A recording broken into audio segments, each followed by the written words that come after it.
Olá, eu quero chamar a sua atenção hoje porque há muito tempo nós estamos numa campanha e talvez algumas pessoas não entendam por que a campanha continua. A situação é a seguinte: nosso filho é portador da síndrome de Nuna, tem necessidades especiais e nós temos muitos gastos com ele, como por exemplo o leite que ele toma, que dá uma soma alta por mês. E ainda agora, após a cirurgia de coração que ele fez, que foi uma grande luta, que nós agradecemos todos que nos ajudaram, nós temos os medicamentos contínuos que ele tem que tomar. Ainda exame, consulta com genética, para que ele tenha uma melhor qualidade de vida. Por isso nós estamos pedindo a sua ajuda, a sua colaboração, porque é muito importante para nós. Não importa o valor, o que importa é a força da união de todos. Muito obrigado a vocês.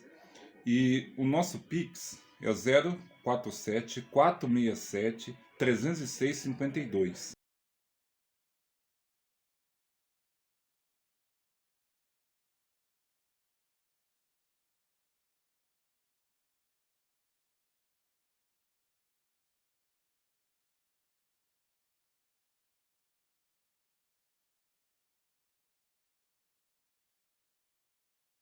Aí novamente, Shabbat Shalom a todos, não é? É bom saber, Sérgio, que você está aí bem, que correu tudo bem aí na cirurgia e a recuperação aí seja total e, viu, e voltar à normalidade da vida, não é? E é bom estar aqui novamente com vocês, continuarmos nesse estudo com os amigos daqui, os amigos de fora, com todos vocês aí, Shabbat Shalom, que Deus possa abençoar, estar com você de forma especial neste dia de Shabbat, ou finalzinho de Shabbat. Né? Então vamos lá para o nosso estudo, na nossa continuação. Nós estamos então aqui na terceira parte do nosso estudo de Daniel. Só um momento aqui, só conferir aqui uma questão. O senhor está habilitado para compartilhar, professor. Sim, tranquilo aqui. Só ver aqui. Ok, está aqui. Deixa eu só aproveitar e fechar aqui um outro aqui, para não dar nenhum conflito, nenhum problema. Bom, já estamos aqui. Está tudo pronto aqui. Então, como o Roger instruiu, vocês aí enviem, qualquer que tiver alguma pergunta, alguma dúvida, possa comunicar aí com ele ou com o Márcio, que estarão ali acompanhando estas questões para a gente poder dialogar aqui quanto a este nosso estudo de hoje também. Então, vamos lá? Continuando, então, o livro de Daniel, nós vamos agora para a terceira parte do nosso estudo de Daniel 7, essa visão de feras e do juízo. E até agora, lembrando que na semana passada, nosso último estudo, nós avançamos um pouco mais no estudo dos símbolos usados nesta visão de Daniel, com estes animais, não é? E recapitulando, então, que já identificamos, então, nessa visão até agora, no capítulo 2, capítulo 7, e o paralelo entre eles. Então, primeiramente, o primeiro império que foi indicado nesta visão, que é Babilônia, império dos dias do profeta Daniel. Depois disso, o império seguinte, que era Medopérsia, império que também Daniel viveu no início deste império ali, na própria Babilônia, a cidade de Babilônia, quando foi conquistado por Ciro, e Daniel ainda serviu ao governo medo-persa logo no início dele ali, e que é identificado pelos peitos e braços de prata, pelo urso, e já vimos também pelo carneiro do capítulo 8, que tinha um chifre maior do que o outro, indicando o lado persa que dominaria este império totalmente. Hein? O terceiro império, então, nós vimos ali representando pelo bronze na estátua e pelo leopardo de 4 cabeças e 4 asas, e também pelo bode peludo com um grande chifre, que era o próprio texto bíblico indica ser a Grécia. Depois deles, então, diz que viria um reino, um império, um rei muito mais poderoso que todos eles, mais forte, mais devastador, não é? E nós trabalhamos bem sobre isso no nosso último estudo. Este animal terrível de 10 chifres, com dentes de ferro, com unhas de bronze, que tudo esmiuçava, destruía, consumindo toda a terra. Aí vemos, então, que, pelas características do animal, pela sequência que é apresentada na Bíblia, nós encontramos o Império de Roma e tudo aquilo que em Roma foi para a história do Oriente Médio, história da região mediterrânea, história do mundo. Não é? E os 10 chifres dele como a sua divisão nos 10 reinos germânicos que ocorreram depois, quando da caída do Império Romano do Ocidente, em 476. Não é? E com 10 tribos bárbaras germânicas que ocuparam e causaram esta queda e depois deram origem ao que é hoje a Europa, e nós vimos isso daí. Mas ficou do lado aquela finalzinho ali, quem que é o 11º chifre. Esta ainda foi algo que faz parte do nosso estudo de hoje e, consequentemente, também as imagens de juízo e do reino de Deus, representados em Daniel 2 pela pedra montanha, a pedra que destrói extrato e depois se transforma numa montanha, que enche toda a terra, e pela cena do juízo do ancião de dias e a vinda do Filho do Homem para receber o reino e poder ali diante do ancião de dias, e com ele os santos do Altíssimo recebem o reino também.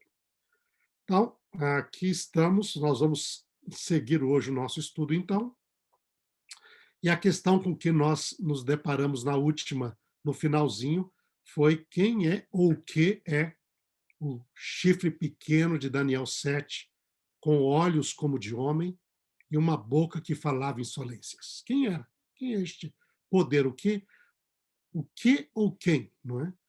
Ele representa.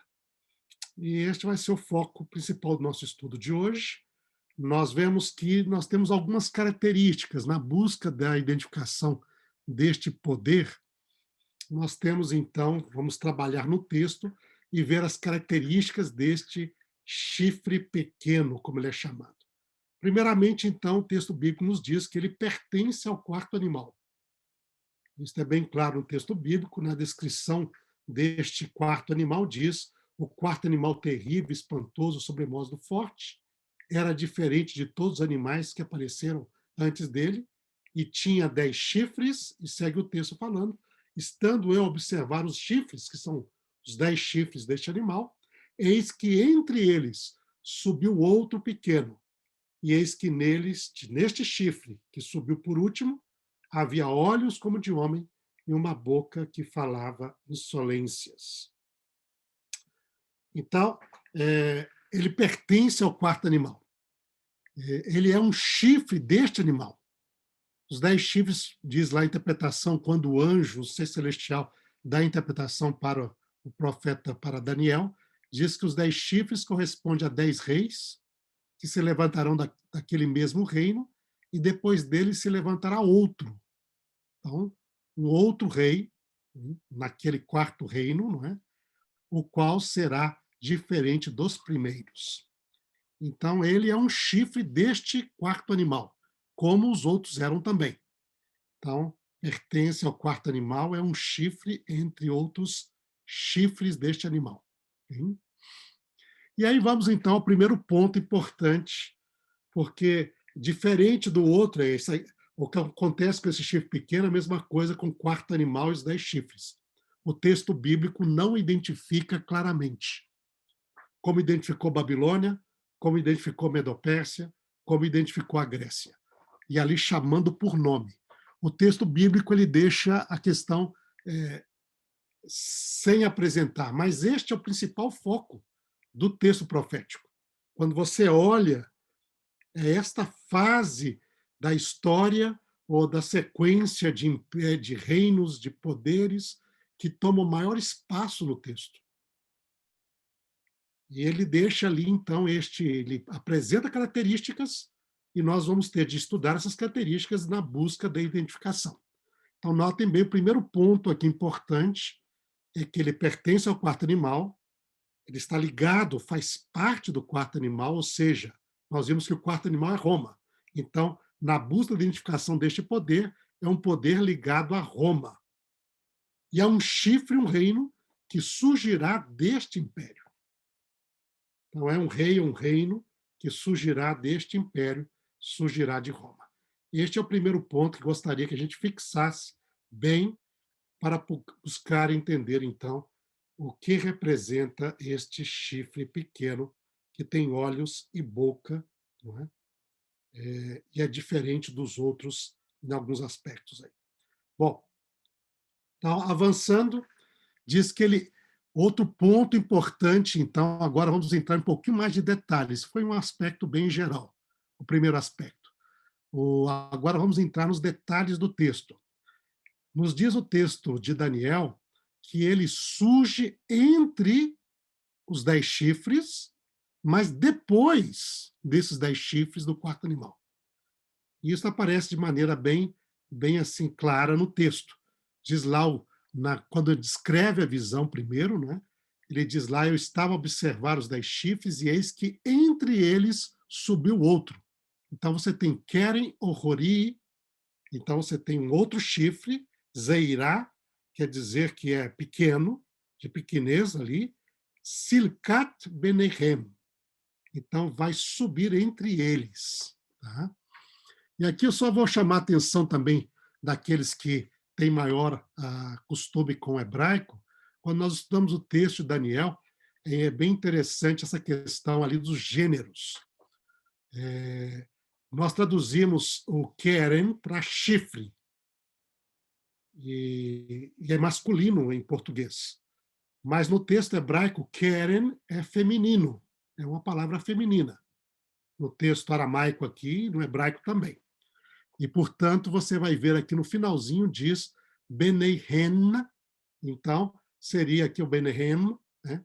É o sufixo feminino da terceira pessoa do plural, quer dizer, entre os outros chifres, ou, se nós formos traduzir em português com uma palavra feminina, que é sinônima, seria ponta.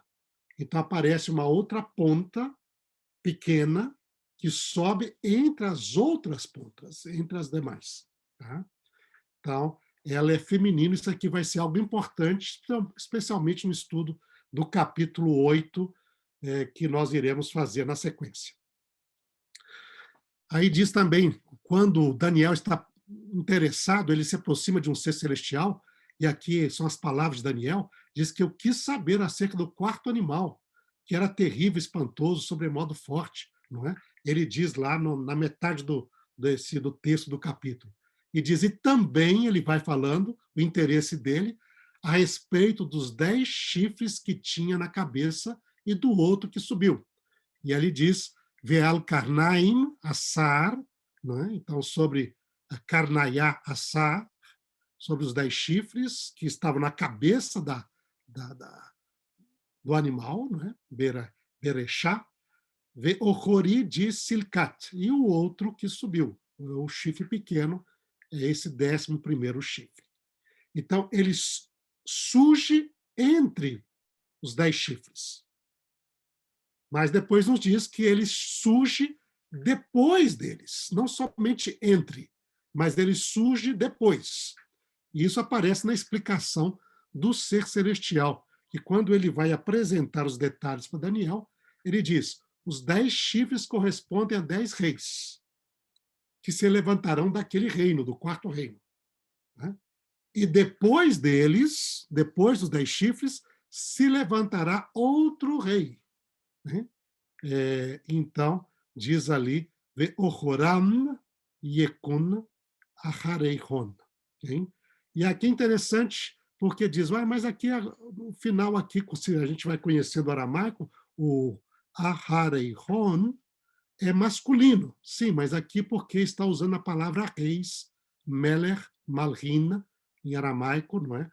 Que é masculino. Então aqui já muda o gênero um pouquinho, porque a referência aqui desse pronome finalzinho aqui são os reis, que em hebraico, que no aramaico, como no hebraico, são masculinos.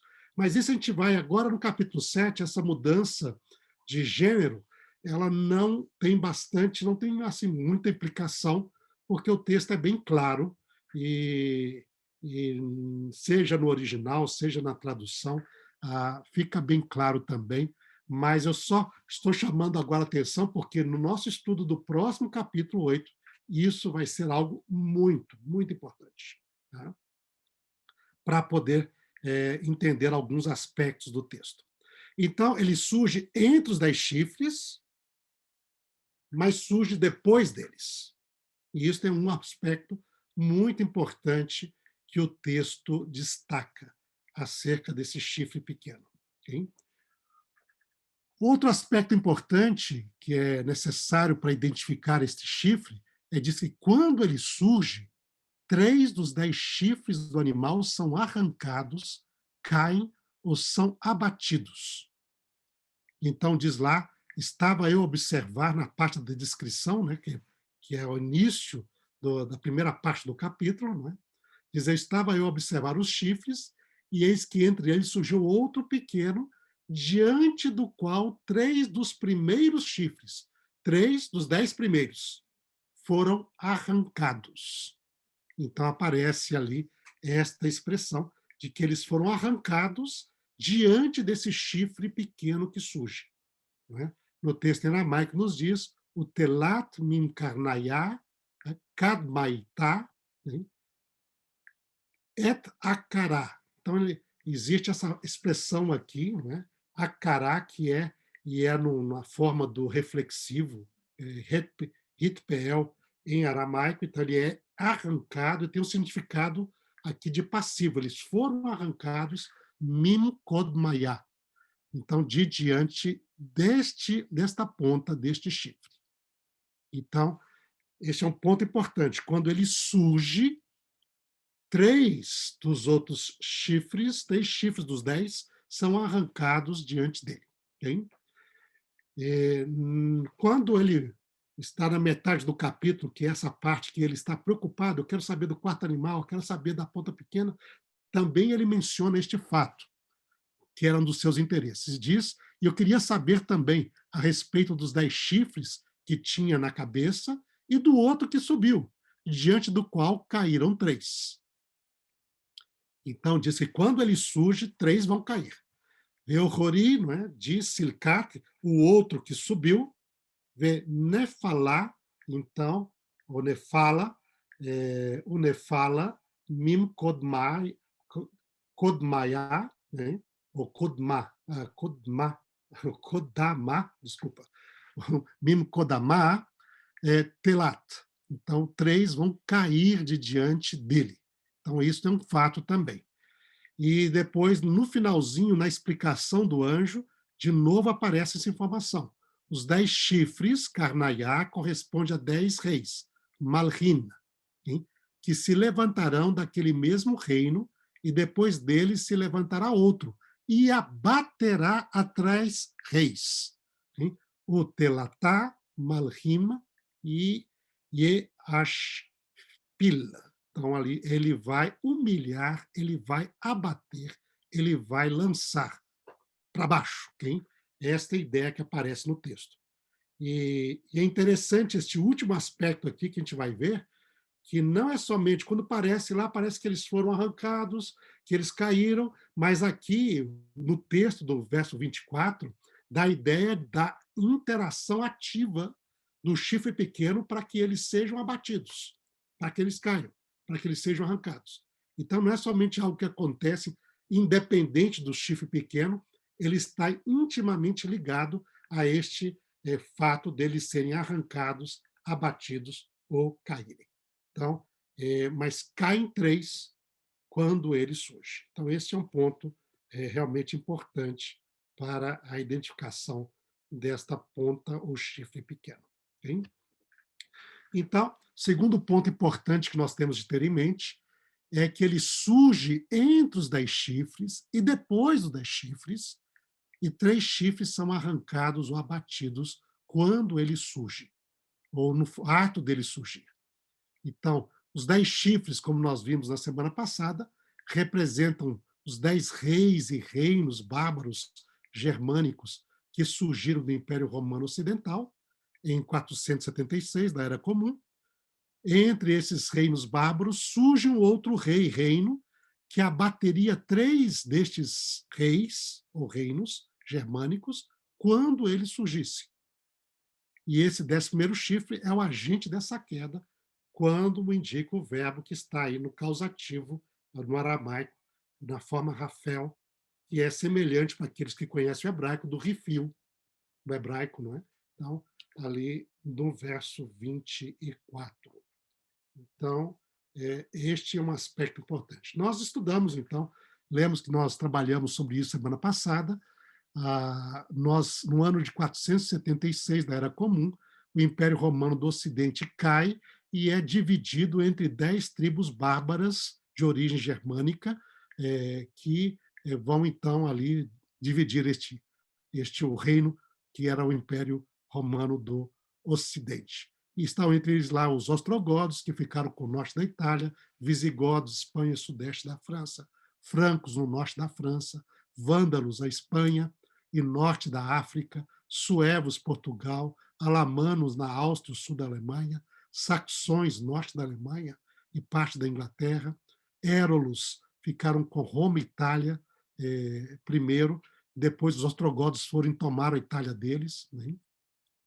E tomaram toda a Itália deles, e a capital Roma também, os lombardos do norte da Itália, Áustria e leste europeu, e os burgúndios com a Suíça e o sudeste da França, né? E nós vamos ver aí que realmente 3 reinos vão desaparecer do palco da história na sequência dos 60 anos depois da queda do Império Romano. E este é um objetivo a gente vê ligado com o chifre pequeno. Então, nós vimos aquele mapa, não é? Além desses 10 impérios, haviam povos que já viviam lá, e aí nós temos aí um mapa de como ficou um pouco o Império Romano no ano 476, com a divisão dele entre os povos bárbaros que o invadiram na parte ocidental. O Império Romano do Oriente, com a capital em Constantinopla, vai ficar até 1400, né, quando então os turcos otomanos vão tomá-lo aí, e ele vai durar mais quase 1000 anos, por sua parte a mais. Já durava 500 anos até a queda do Império da parte ocidental, e vai ter mais 1000 anos ainda na parte oriental, pelo menos não com toda a região, com toda a área ali, mas pelo menos com a representação do Império Romano ali em Constantinopla, até esta queda de Constantinopla. Okay?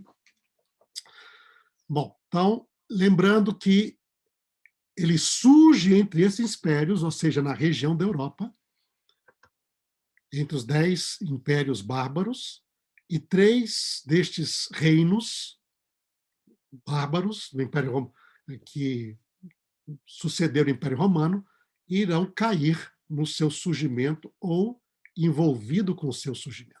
Né?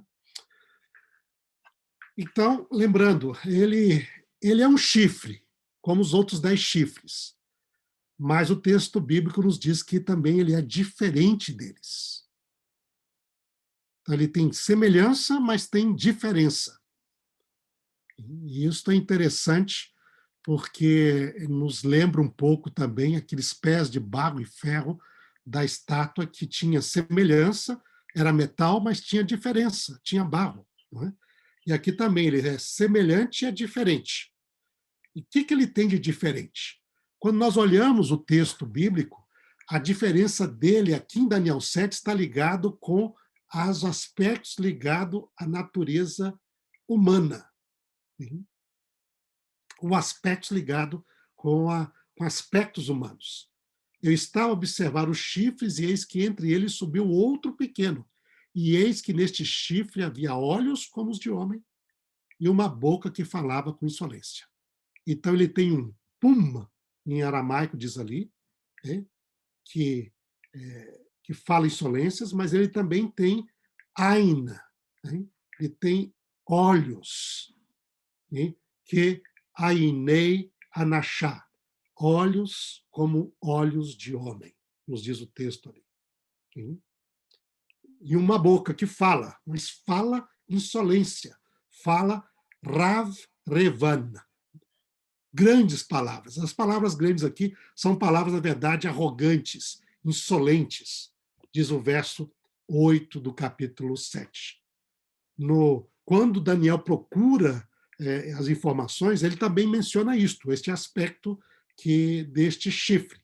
Ele diz, e também a respeito dos 10 chifres que tinham a cabeça do outro que subiu, daquele chifre que tinha olhos e uma boca que falava com insolência e parecia mais robusto do que os seus companheiros. Então, ele aparece, mas aparece mais forte do que os outros companheiros, os outros chifres.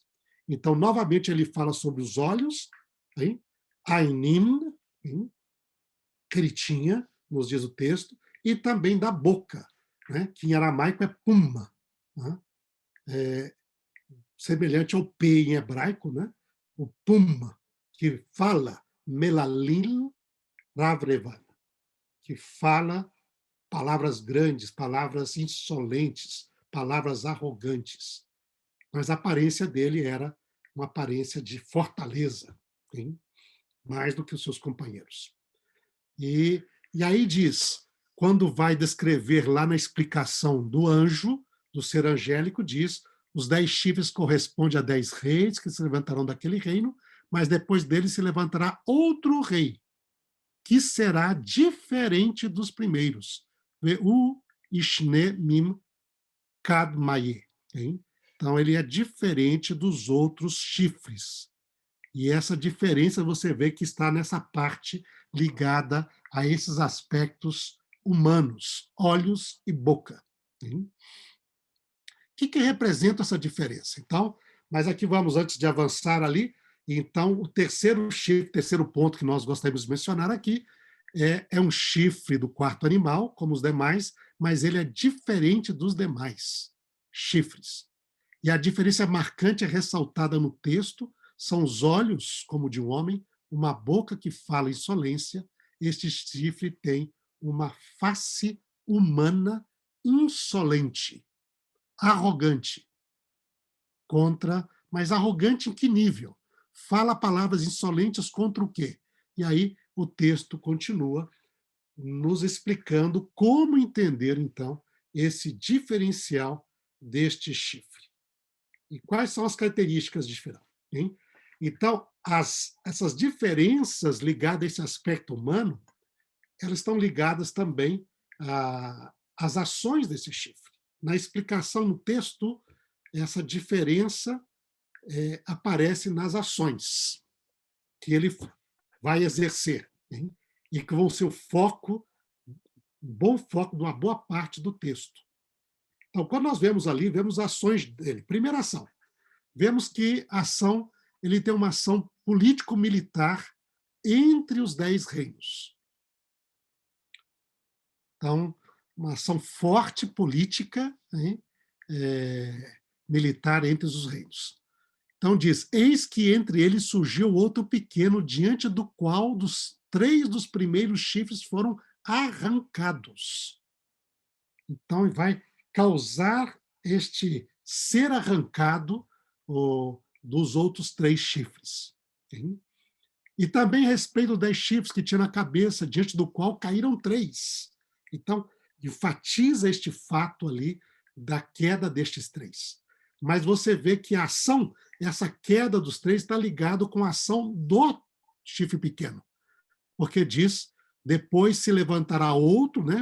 São 10 chifres, são 10 reis, Malchim, se levantarão daquele reino, e depois dele se levanta outro que abaterá 3 reis.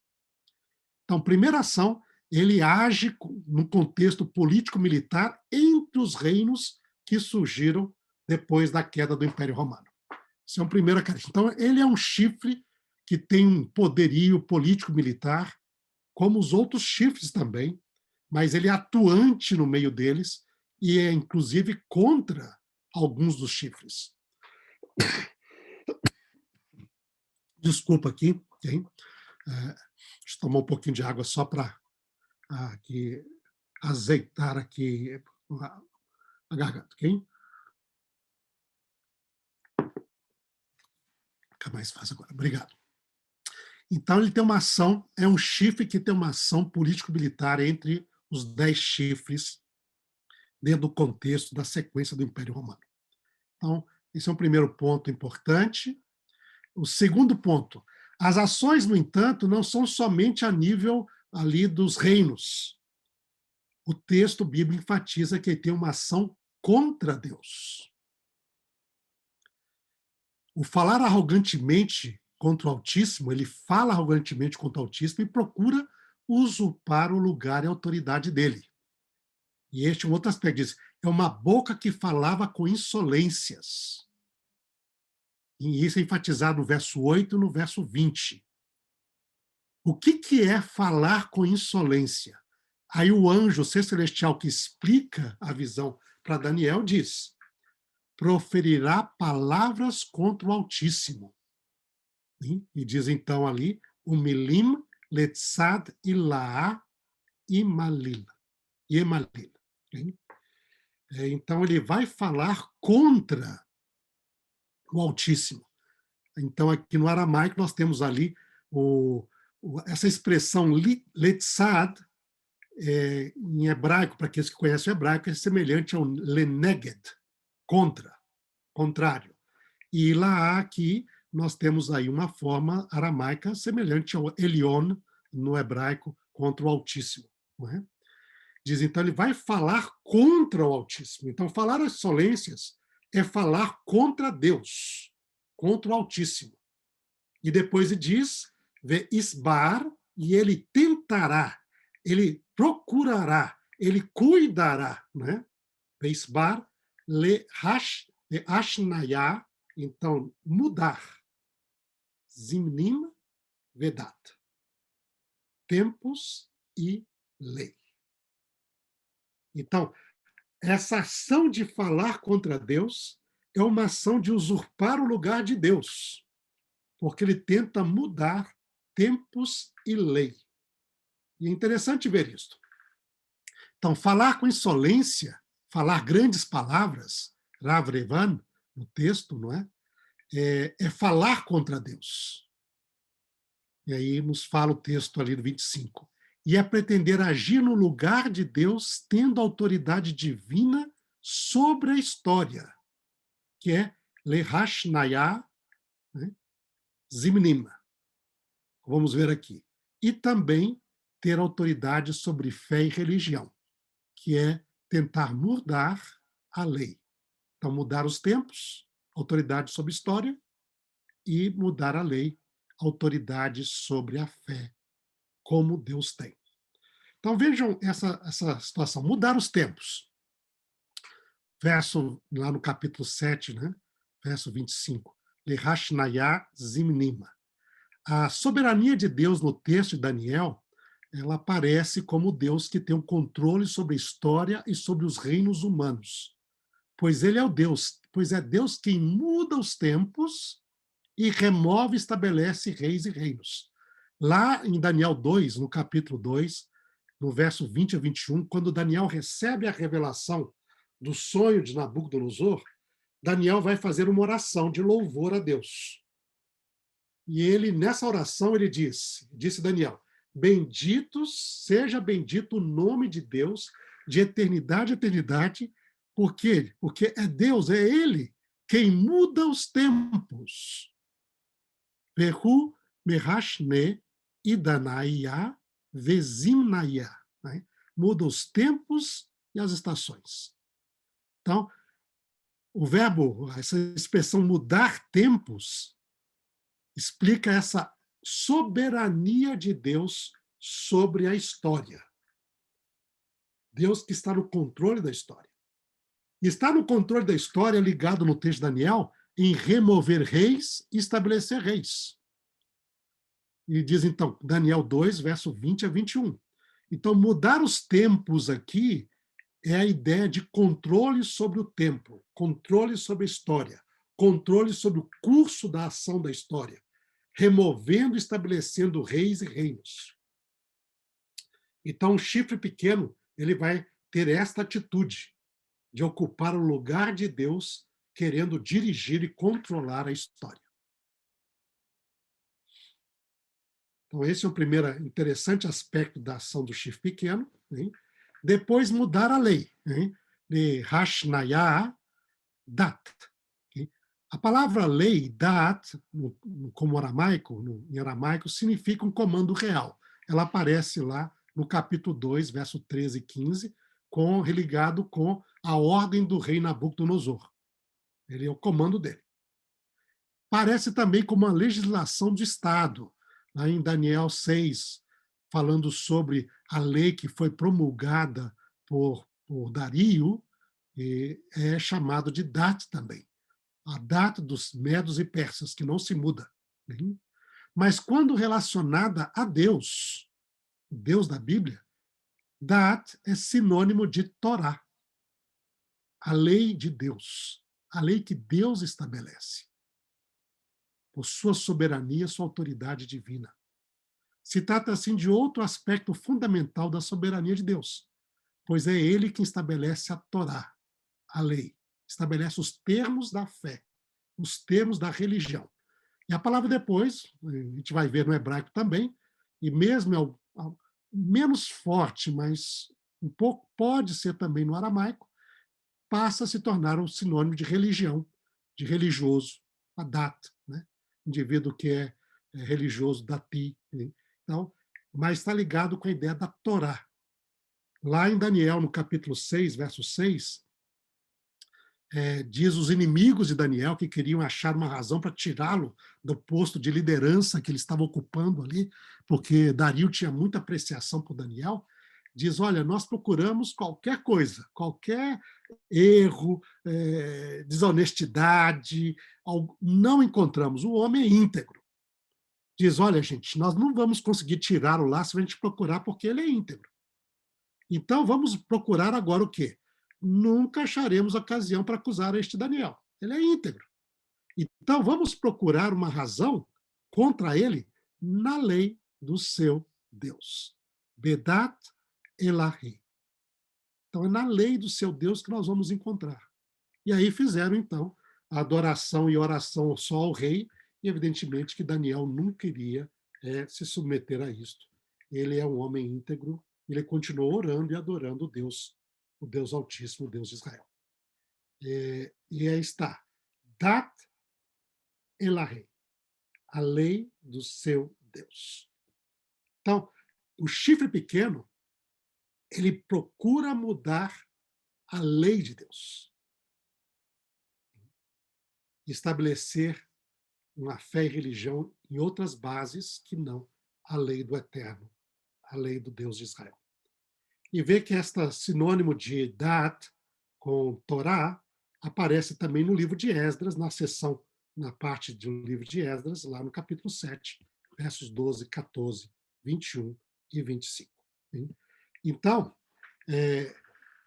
este é o segundo tipo de ação, a ação contra Deus. Fala de maneira arrogante, que quer dizer, se quer colocar no lugar de Deus, tendo autoridade para dirigir a história, e contra a lei de Deus. Mas depois o texto segue também que entre as ações desse chifre pequeno, nós temos ações contra o povo de Deus.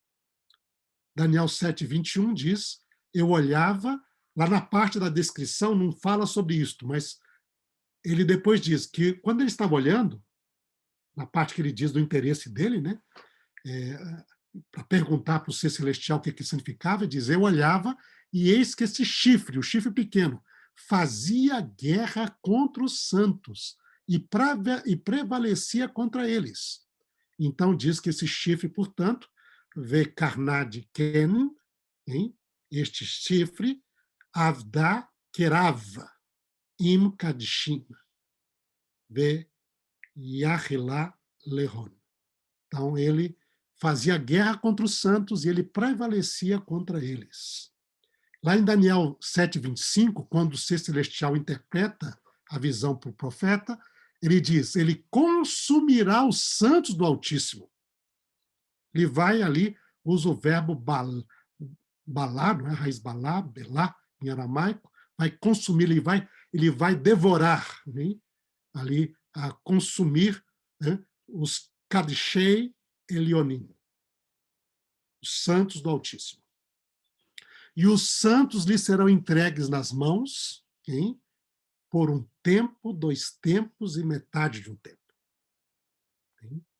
Então, serão entregues nas mãos desse chifre pequeno, diz ali, Idan, Idanin, o Felag, Idan. Então, ele vai consumir os santos do Altíssimo por um período de tempo que é colocado aqui, tempo, 2 tempos, metade do tempo. Então, estas são as ações contra o povo de Deus.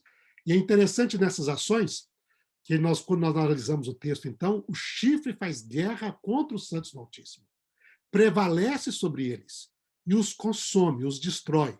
Hein? Os santos lhes são entregues nas mãos durante um tempo, tempos e metade de um tempo. Hein? Como nós vimos aí, essa expressão Idan, Idanim, e o Felag, Idan. Hein?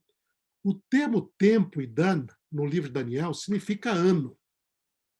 E aí você vê isso em Daniel, no capítulo 4, versos 16, 23 e 25, quando falam lá que 7 tempos iriam passar sobre Nabucodonosor. Queria perder sua razão, se tornar como um animal. Não é? Ali, 7 tempos são 7 anos. Nós vemos lá no texto. E o termo Idanima, que seria uma forma que para nós parece o plural, não é? No aramaico tem um sentido também de dual, e aqui no texto ele é dual. O que acontece é que no aramaico, muito mais que no hebraico, a forma dual com ain, que nem a gente fala, né?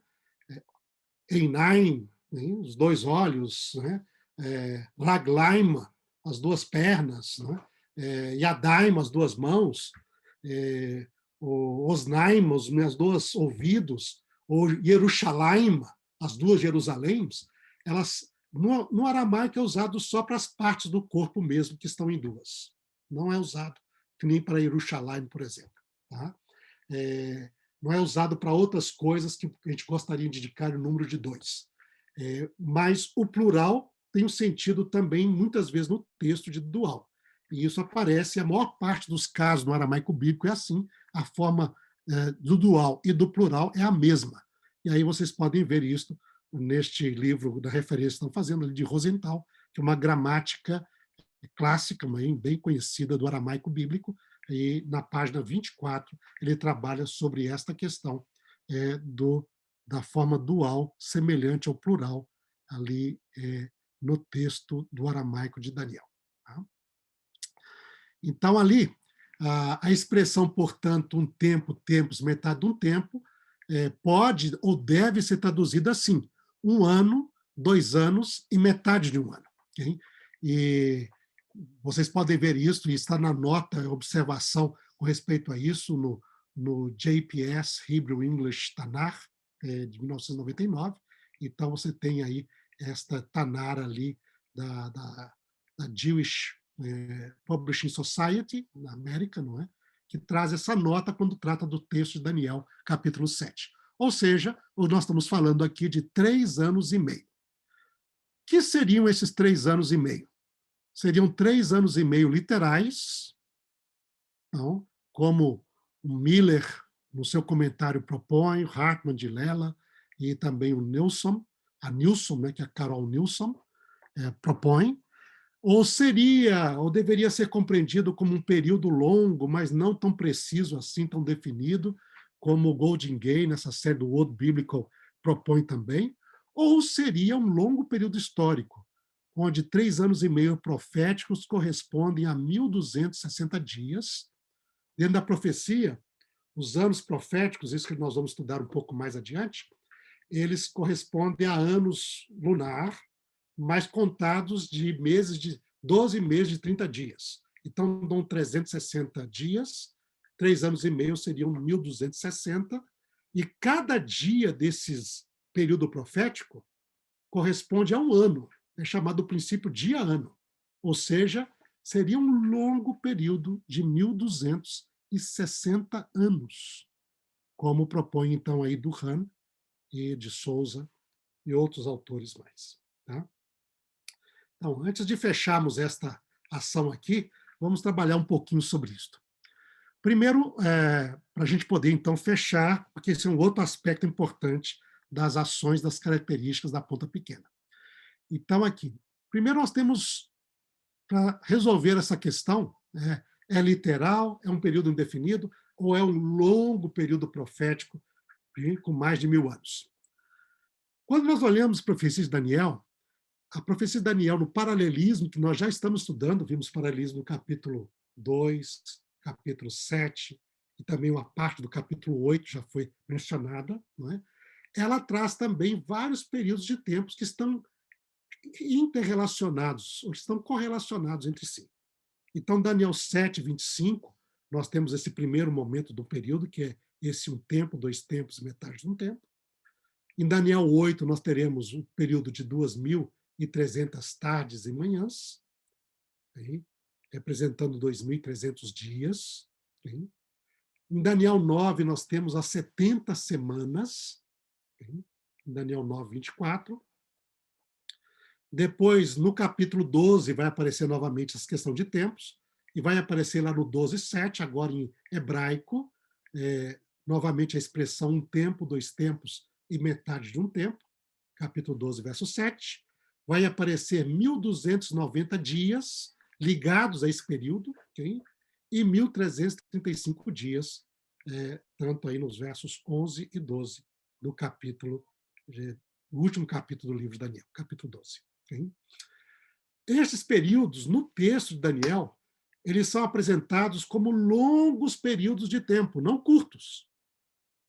Tempos longínquos ligados ao tempos do fim. Aparece lá no capítulo 8, 25, o anjo diz para 26, o anjo diz para Daniel, olha, esse é tempo muito distante, está muito longe. Okay? E ali, lá no capítulo 12, ele diz o seguinte, vai apresentar toda uma série que é a sequência mais detalhada da história, que em todo o livro de Daniel, que é o capítulo 11, e ele vai ligar com esse período, dizendo, olha, isso daí representa esses tempos, 2 tempos, metade de um tempo. É muito tempo, hein? Muito tempo. Até chegar ao fim, até chegar ao momento do juízo divino e do reino de Deus ser estabelecido na Terra. E o tempo é tão longo que até os seres celestiais levantam a pergunta, hein? Até quando, Senhor? Até quando? Isso aparece lá em Daniel 8, 13 e 12, 6 a 7. Até quando o Senhor não vai deixar essas coisas correrem? Então, não é um tempo curto. A ideia de tempo desses períodos proféticos no texto de Daniel são de tempos longos. Longos. E daí, então, quando nós vamos no texto de Daniel, é interessante ver que lá o capítulo 9, com o período das 70 semanas, parece nos apresentar a chave da solução desta questão. Okay? Primeiro, como sugere Dukan, do Han ali, um outro livro, não é o mesmo comentário que nós estamos mencionando, é um outro comentário chamado dele ali, que é Daniel, as visões... Deixa eu só pegar aqui. Opa! Aqui.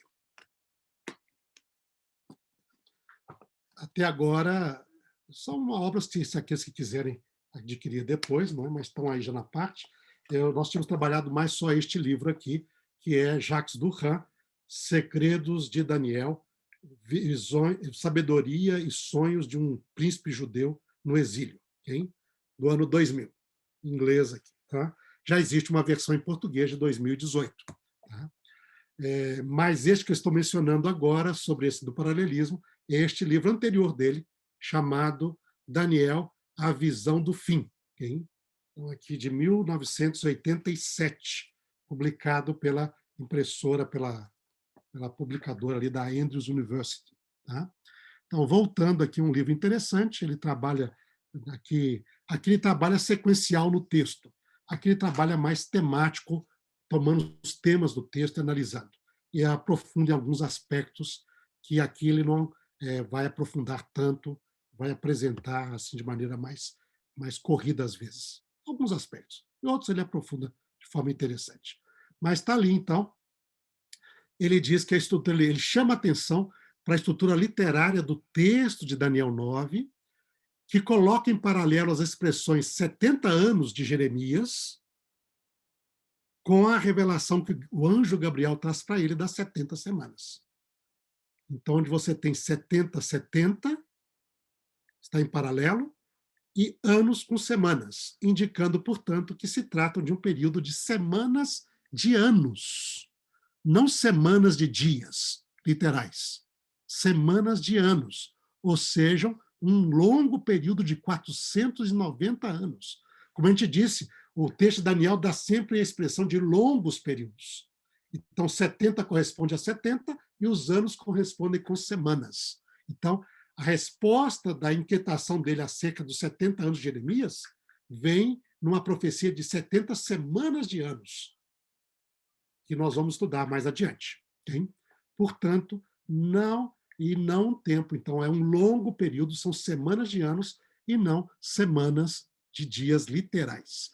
E isso é uma maneira bem interessante, não é somente o Duhan que apresenta isso.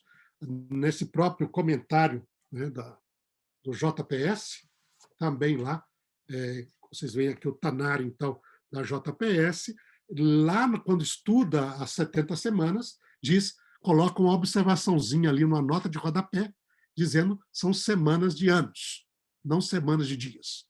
Tá? Então, este é algo que você vê ao estudar o texto e a estrutura do texto e aonde o texto nos dirige.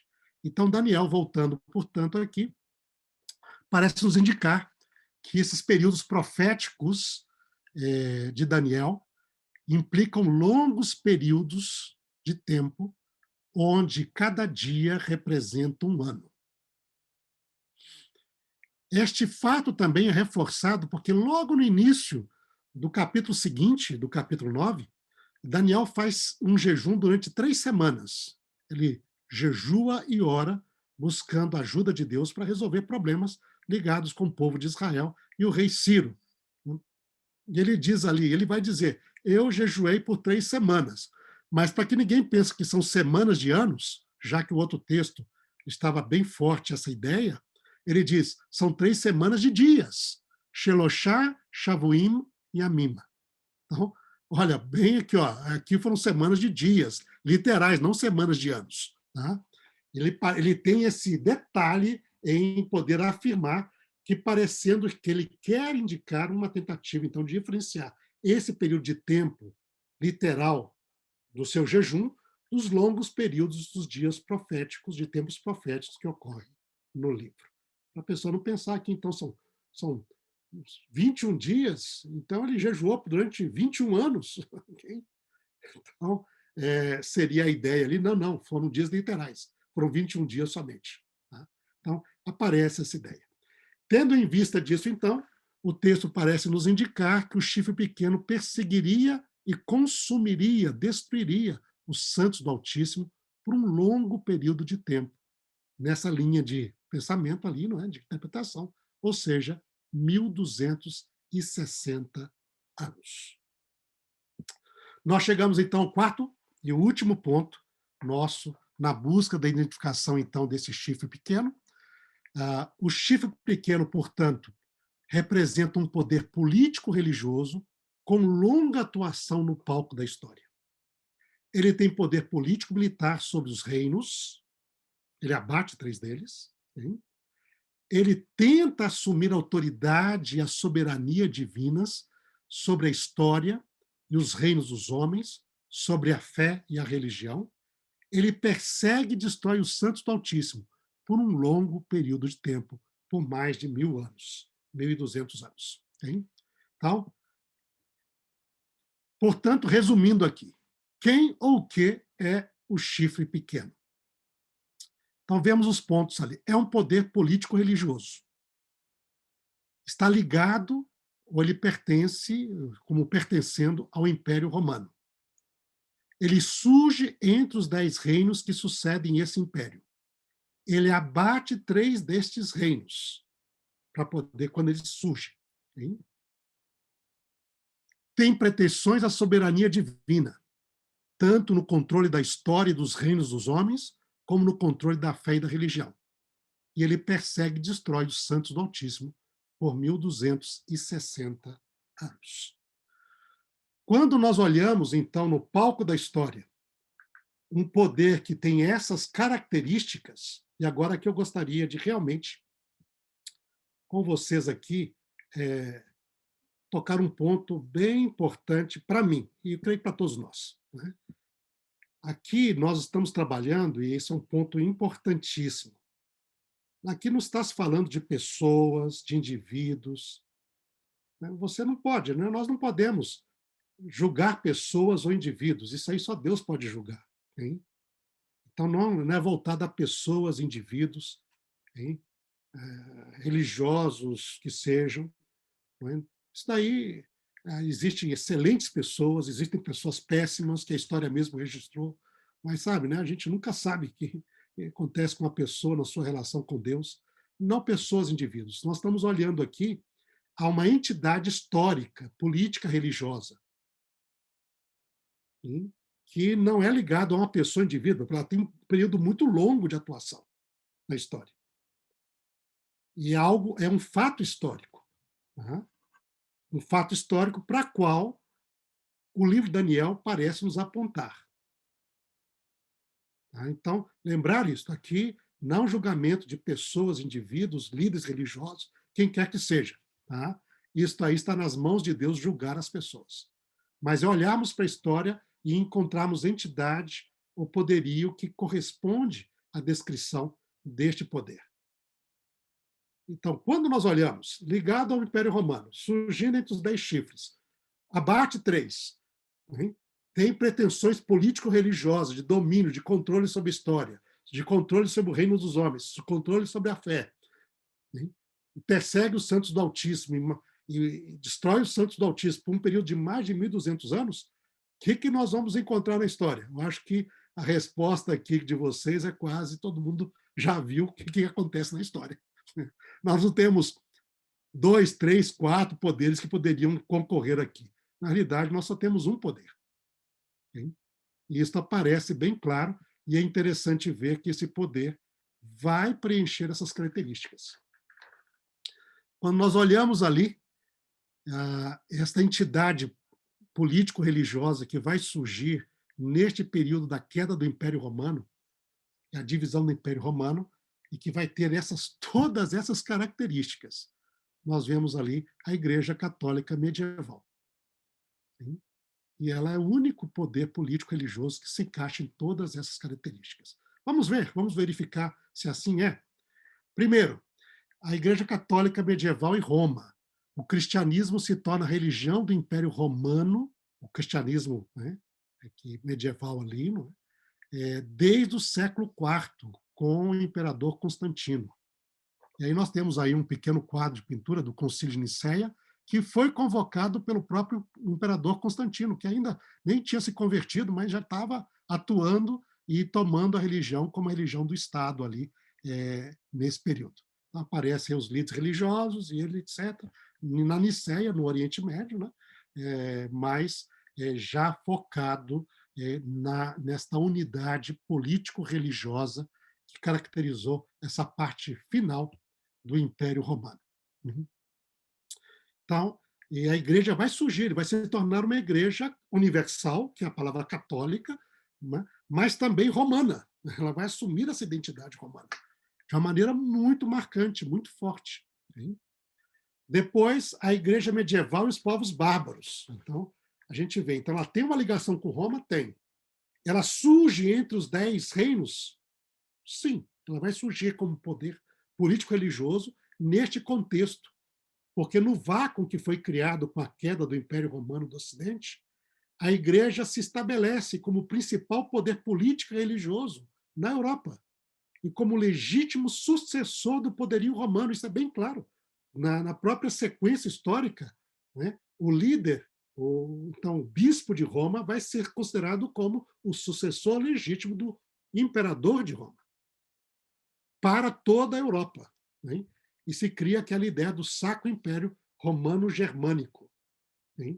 Onde o Papa seria o líder religioso e político de todos estes reinos, né? Coroando os reis e trabalhando na sucessão destes reis, e com toda essa estrutura. Não é? Esta consolidação do status político religioso da igreja começa com a conversão do que parece nessa figura, né? Nessa ilustração ali, não é? Do batismo e da conversão de Clovis, não é? O rei dos francos, em 508 da Era Comum. E ele vai ser o primeiro dos reis germânicos a se converter de maneira forte para o catolicismo, e apesar de que era não tão assim praticante, mas tudo bem, se tornou-se católica, a esposa dele, Clotilde, era bem mais religiosa, vamos dizer assim, bem mais fervorosa, mas ele vai trabalhar de maneira muito intensa para a conversão dos outros reis germânicos, bárbaros. Não é? Entre os reis bárbaros, nós temos a seguinte situação: alguns ainda eram pagãos, como aparentemente o próprio Clovis ainda mantinha bastante ligação com a religião pagã dos deuses aí que ele adorava anteriormente. Mas muitos deles já tinham assumido um cristianismo, mas não o cristianismo católico, o cristianismo da linha chamada ariana, né? Que totalmente desconectado da Igreja Católica e sem aceitar a autoridade da Igreja Católica. Né? Mas daí Clovis se torna católico e ele, nas suas atividades políticas e militares, vai também trazendo para o seio católico a muitos dos outros reis bárbaros. De tal maneira que a França ela vai se tornar a chamada filha primogênita da Igreja Católica na Europa, porque foi ela que começou todo o processo de trazer os outros povos bárbaros também ao domínio ou à submissão ao poderio da Igreja durante o período, então, deste estabelecimento, logo depois da queda do Império Romano. Tá? Então, estamos aí, este é um fato, ela surge realmente no meio como poder político-religioso. Até ali era religioso com política, mas não tinha um poderio político no Império Romano. Mas ela vai passar a ter esse poderio político quando cai o Império Romano do Ocidente e ela surge, então, como sucessor desse império e principal poderio político-religioso da Europa, então, a partir de então. Com respeito à questão dos três povos, é interessante ver que nessa campanha de exercer poderio sobre esses povos bárbaros, três povos se tornam reticentes e não aceitam.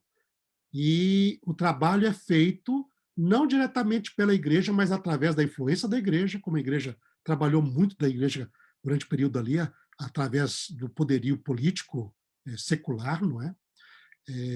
Mas pela influência, estes três povos serão eliminados, eles que se opunham a aceitar a autoridade da Igreja Católica e do Bispo de Roma como sendo o grande governante ou o grande poder político religioso da Europa.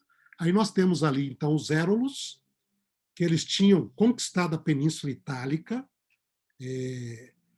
mas não se submeteram à autoridade católica. Então, o imperador bizantino Zenão, ele vai instigar, vai incentivar os ostrogodos, que também não aceitavam o catolicismo, mas foi o jogo político, hein, a poder ali, ir e tomar posse, então, da Península Itálica.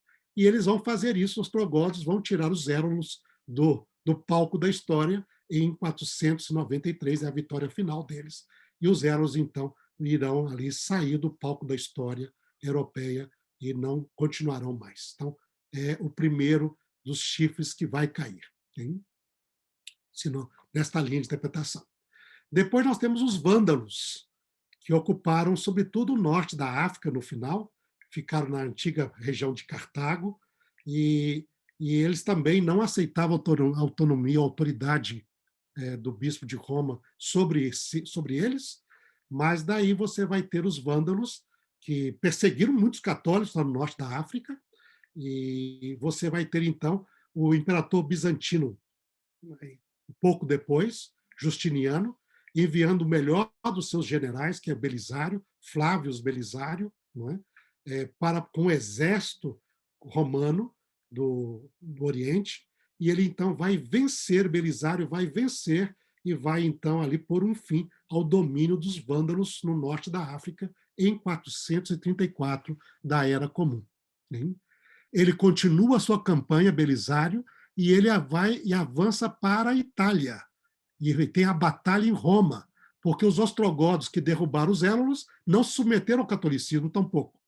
E daí, então, agora você vai ver os ostrogodos sendo derrotados por Belisário e o seu exército, vão ter de sair de Roma, sair da Itália, vão lá para a região dos Alpes e depois desaparecem da história. Ninguém sabe mais o que aconteceu com eles aí na sequência ali. Então, 3 poderios, 3 reinos, 3 bárbaros precisam ser vencidos e derrubados a fim de que o poderio religioso e político da Igreja Católica ligado com o Império Romano pudesse ser estabelecido na Europa ali, a partir de então. Então, estes são os 3, Érulos, Vândalos e Ostrogodos, e tiveram realmente, a história mostra esta situação e atuação com respeito a estes 3 chifres que surgiram do quarto animal. Hein? Na Igreja Católica medieval, nós temos a questão da soberania. E são vários, nós não vamos aqui entrar em detalhes, mas eu gostaria de chamar a atenção aqui. Aqui você tem esse escrito que aparece lá na Igreja de São João de Latrão, que é a igreja, vamos dizer, base da Idade Média para o Papa, e que fala sobre a sua autoridade sobre todo o mundo, né? Seja eclesiásticos ou não. Né? No mundo eclesiástico, no mundo religioso ou no mundo temporal. E aparece, então, uma crença que vai se tornar posteriormente um dogma. Esse dogma vai ser só em 1870, mas essa crença já surge desde o início da supremacia papal. Ele, como representante vicário de Cristo na Terra, ele tem a supremacia sobre toda autoridade mundana e sobre toda autoridade religiosa. Então, a sua supremacia, e nesta ideia vem que o mundo todo deve submeter a ele, ao Papa, seja no domínio religioso, bem como no domínio temporal. Esta é uma ideia bem forte e passou a ser um dogma da Igreja Católica também. Então, ele tem essa supremacia. E o Concílio Vaticano I confirma essa supremacia, que alguns questionavam, a reforma, o período da reforma questionou isso, não é? E eles confirmam, e foi confirmado porque, nesta época do que aconteceu, vários países já tinham se libertado dessa relação de dependência ou submissão religiosa e política, como o caso da França, e, portanto, neste contexto, onde contexto religioso questionou a reforma, seja luterana, calvinista, etc., ou seja, do contexto temporal, com a França e outros países se tornando independentes do poder papal, então o Concílio diz, não, ele é um dogma, a supremacia papal ela é um dogma para a Igreja, e é isso que envolve o mundo todo. Okay? Então está ali este aspecto interessante, porque trabalha com soberania temporal e religiosa. E a crença do dogma, também nós vemos uma outra ligado à posição papal ou da Igreja, vemos também a crença, ou que se tornou dogma, neste mesmo Concílio Vaticano I, em 1870, da infalibilidade, tanto do Papa como da Igreja. Do Papa para com os católicos e da Igreja para com os não católicos, e através com o Papa também. Eles são infalíveis e não se enganam em questões de fé ou de moral, quando em exercício solene dos seus ministérios. Então, quando eles estão determinando uma verdade, um dogma, uma crença, então se acredita na infalibilidade tanto do Papa como da Igreja nesta questão. Mesmo que esta verdade que está sendo estabelecida esteja completamente contrária às Escrituras. Okay? E aí nós vemos, através de toda a Idade Média, várias verdades sendo estabelecidas que eram contrárias às Escrituras. Hein? Entre eles, questão do dia de guarda, domingo versus sábado, a questão da adoração dos santos, né? O uso de imagens e tantas outras coisas, né? Que serão ali, que vêm neste contexto. Não, mas a igreja e o Papa é infalível quando exerce o ministério de determinar uma verdade religiosa, a questão de fé.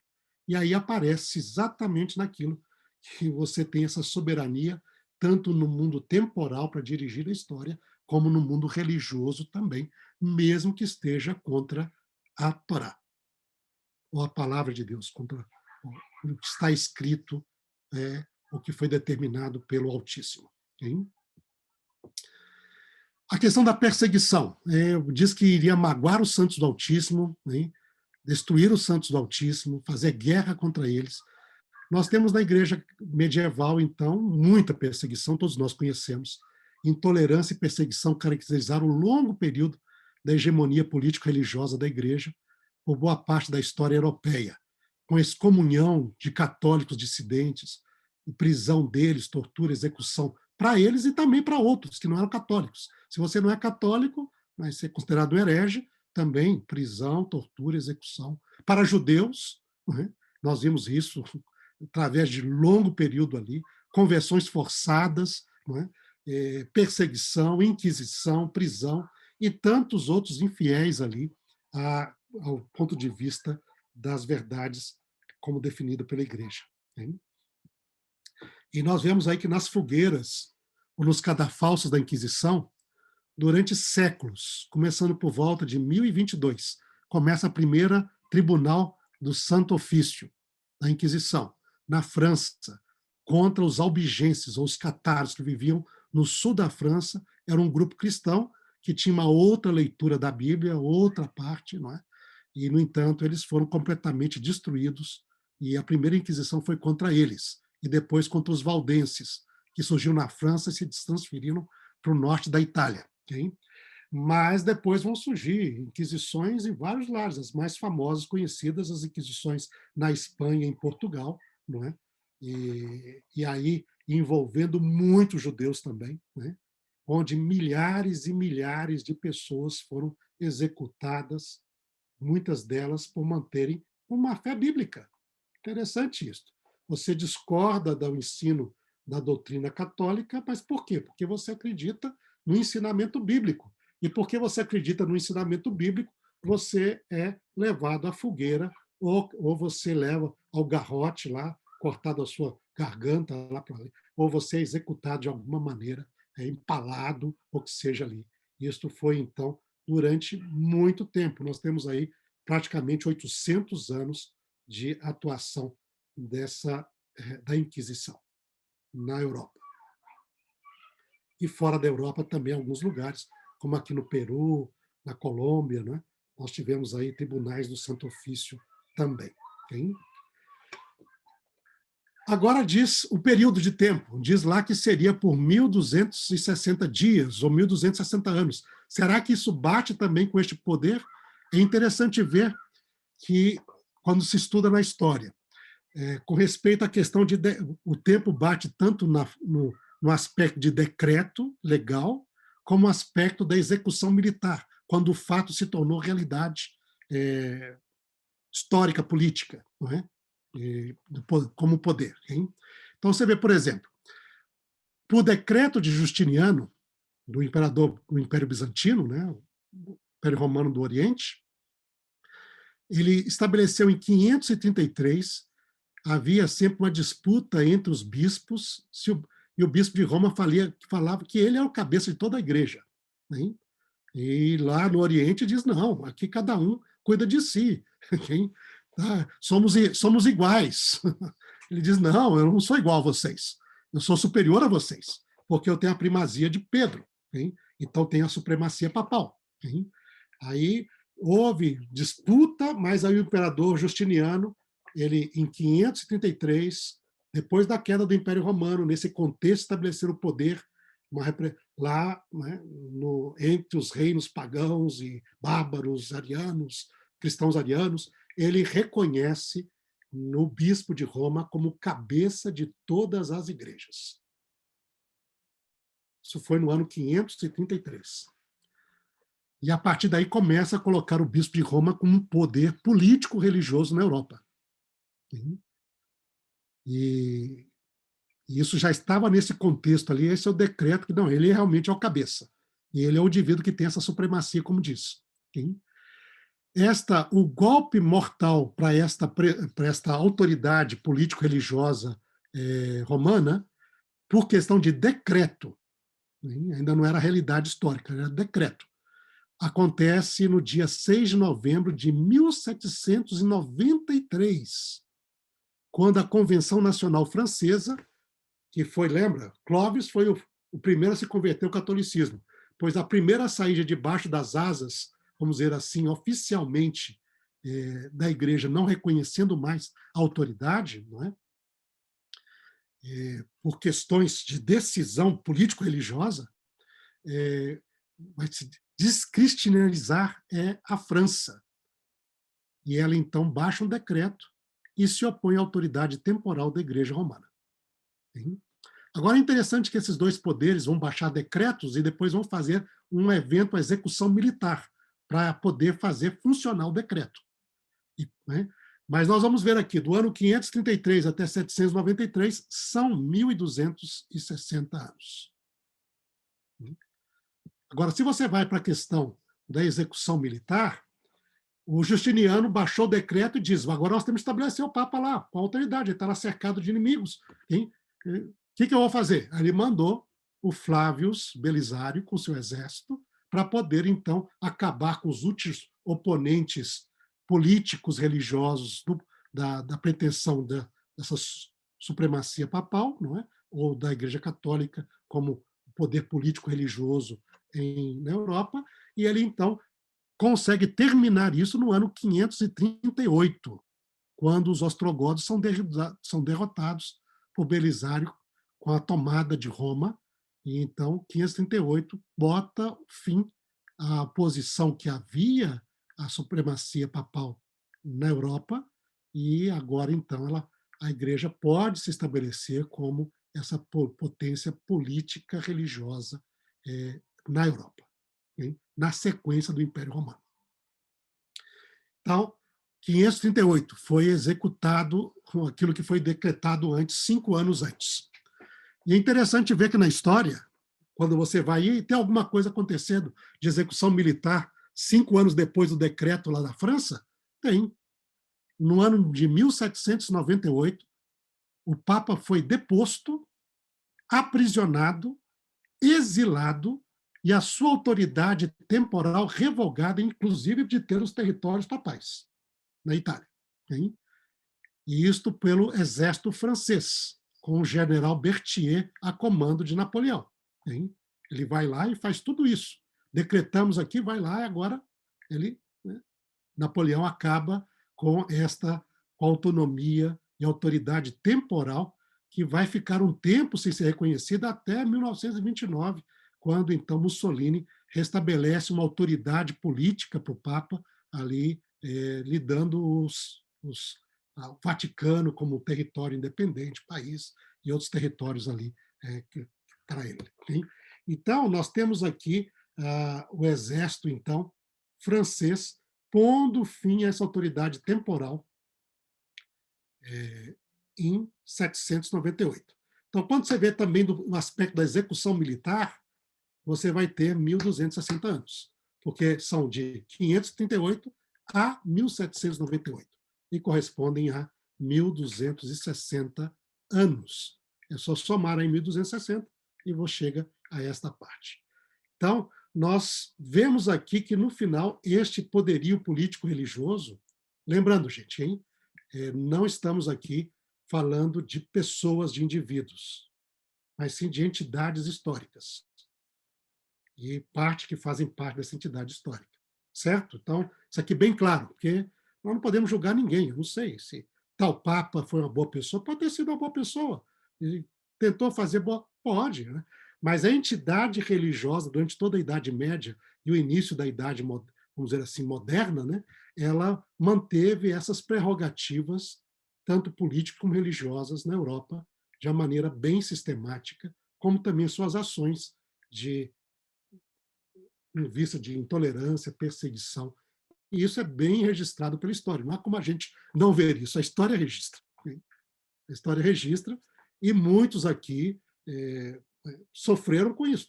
Tem muitos aqui. O Brasil mesmo é um país que faz parte dessa história, porque, como Portugal também, como a Espanha faz, e outros muitos ali. Porque a gente sabe muito bem, hoje, cada vez mais estudado ali, o quanto que o Brasil está ligado, por exemplo, com a Inquisição e com o decreto de Dom Emanuel de converter à força os judeus do seu reino, sob pressão da Espanha, não é?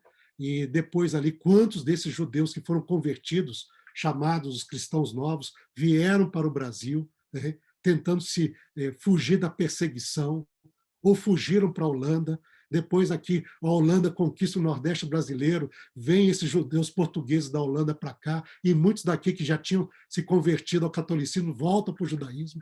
Nós temos a primeira sinagoga das Américas aqui no Brasil, ali em Recife, não é? Nessa história. Tudo isso é parte dessa história de intolerância, imposição, direção de tentar dirigir a história, intolerância religiosa, não é? E você vê tudo isso aqui, e é uma coisa que é muito forte na história humana. Não é coisa pequenininha, não. É uma coisa tremendamente forte e toca direto a todo o povo de Deus, né? Todos aqueles que procuram seguir a palavra de Deus, né? Sendo os filhos de Israel ou não, isso se toca de maneira muito presente. Então, é dentro desse contexto histórico que nós temos de entender aqui. Tudo bem?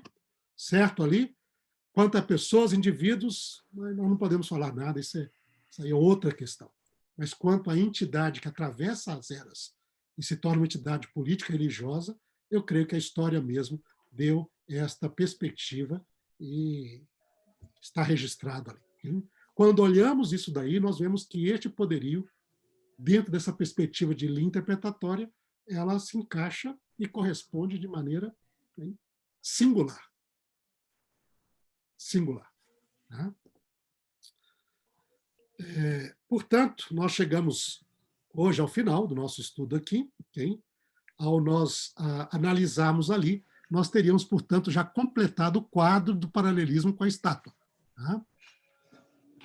Então, Babilônia, Medopérsia, Grécia, Roma, os 10 reinos germânicos com os chifres e o poderio político-religioso católico romano. E esses dois últimos aí fazem parte dos pés de barro e ferro, com a sua ligação com o Império de Roma. Neste contexto, então, a parte religiosa é representada de maneira muito assintosa pelos olhos e boca de homem, e provavelmente nessa linha nós poderíamos compreender o barro nos pés, porque um barro, quando nós analisamos a Bíblia, e diz lá, é algo ligado ao homem, sendo o homem tendo sido criado do barro. Ele sabe que nós somos pó, não é? Então, aparece poderio político, ferro, junto com o elemento religioso, barro, okay? Constituindo aquilo que se tornou a sequência do Império Romano, com a Europa unida e dividida, né? Fazendo pactos, casamentos entre reis e pactos políticos, mas, ao mesmo tempo, cada vez que se une, cada vez mais se divide. Não é? E nós vemos isso até hoje. Né? Você vê isso daí, a gente acompanha a própria constituição do mercado, da comunidade europeia hoje, e você tem isso, unidade e divisão. Eu lembro lá de um amigo meu brasileiro, descendente de alemão, né? Tá? Ele foi morar um tempo, ele e a esposa, os dois falavam alemão com aquele sotaque do alemão brasileiro aqui. Mas foram para Berlim, né? E daí estão lá num tram, nesses, né, veículos leves lá, que tem bastante na Europa também. Em Israel tem um bem legal também, Jerusalém, não é? Ele está lá com ele e a esposa, tal, né? E sentado ali, aí guria mesmo tinha um rapaz francês com uma moça alemã, lá em Berlim, e com um bebezinho. Então estão lá cuidando do bebê, não sei o quê. Aí guria mesmo vem esse pessoal skinhead, né, etc., todo vestido de couro, etc., tal, sangue, tira um cacetete de dentro da sua roupa ali e pula em cima desse rapaz francês e começa a gritar: Alemanha para os alemães, vai para a França, seu desgraçado. E começa a bater no rapaz, né, e agredir o casal. E o rapaz, então, francês ali, tenta proteger a esposa, a companheira, o filho, né? A esposa, o filhinho lá, protegendo não sei o quê, e o cara vindo, ele... Aquela briga, né? Briga ali, né? E até que o Trump para e o cara consegue empurrar esse indivíduo intolerante para fora, né? Mas daí, esse meu amigo ali, falou assim, o Walter, falou assim, nossa, se eles estão pensando isso acerca do francês, imagina nós, brasileiros. Não vamos ficar calados, porque se bate no francês, nós brasileiros, então, meu amigo, ó.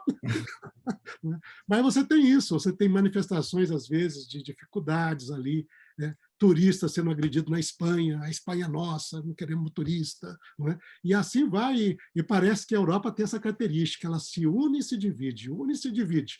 Quanto mais une, mais cria tensão e divisão. Hein? Aí os britânicos dizem, estamos fora da Europa, então, queremos saber de nada. Então, é essa situação ali, e nesse contexto de político-religioso, onde ocorreram todos esses fatos aí de perseguição, intolerância, não é? E onde a igreja medieval teve o seu domínio durante muito tempo. E ainda hoje, vocês têm, por exemplo, se vocês acompanham, não sei quanto vocês acompanham a questão europeia assim, muito de perto, né? Mas existe todo um trabalho junto aos países da comunidade europeia de reconhecer o domingo como dia da cultura e da família e da expressão da cultura europeia. Hein? E isso fechando o comércio, inclusive o pedido de parar partidas de futebol, no próprio domingo lá. Isso aí muito ligado a essa questão ali, bem interessante, se a gente acompanha um pouco de perto, né? E essa é o dia da família, é o dia da identidade europeia, é o dia da cultura europeia, não é? E, sem dúvida, existe, evidentemente, partes religiosas envolvidas nisso aí. Mas é curioso ver esse caldeirão ali e como ele se atravessou a história e chegou até os nossos dias ali. Okay? Então, esta seria a nossa proposta neste estudo, ok? E, evidentemente, nossa novela vai continuar, porque nós temos a última parte do capítulo 7, que é o tema do juízo celestial. E isso fica para o nosso próximo Shabat. Okay? Professor, tem uma pergunta aqui. Sim. Eu vou tentar coar elas aqui, porque tem várias aqui, eu vou tentar colocar uma junto com a outra aqui. Mas é o seguinte, a primeira, estão vindo perguntas pelos canais também, estou tentando administrar tudo aqui. Então, assim, uma aqui que é interessante, diz assim, olha, os judeus já tinham um grande histórico com Roma, desde a chegada de Pompeu ali, etc., a destruição do templo, o período de Adriano e a criação da Ilha Capitolina. De repente, os judeus percebem os romanos mudando uma narrativa, tendo uma narrativa diferente, a narrativa religiosa passa a ser forte ali no meio deles ali. A narrativa religiosa, vamos dizer, de cunho cristão, né?